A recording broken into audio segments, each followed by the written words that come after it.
everyone, welcome back to a new video. Today I'm back with how to style, and today I'm going to draw a face, so both female and male.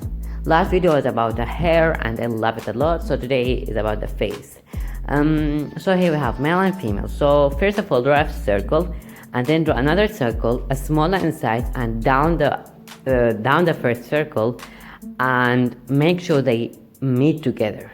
Then we want these two circles to draw them as one full shape.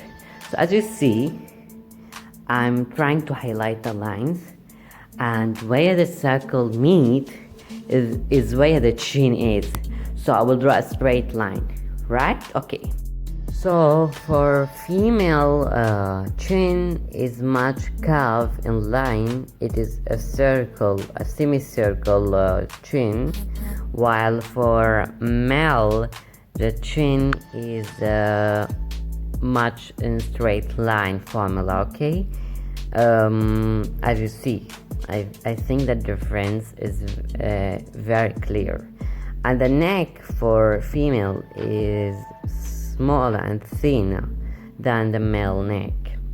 Now we will jump on the hair and the eyes and the nose and the mouth, but I just want to tell you that you should have an example, someone you want to draw, to be able to have an exact, very perfect results.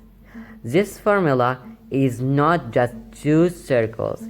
It may be a circle and an oval, or two ovals, or a circle and a rectangle. So you need to figure out what you are drawing. And when you figure out what you're drawing, it becomes much easier to figure out the face type. Okay, I have drawn different famous YouTubers, and all of them have different beautiful faces. Yeah, so here just I'm adding the physical features to make sure that the face fit perfectly, and I hope you love this video. If you loved it, please like and subscribe for more videos, and follow me on my Instagram. I'm going to leave the link in the description box. See you later in a new video, and bye.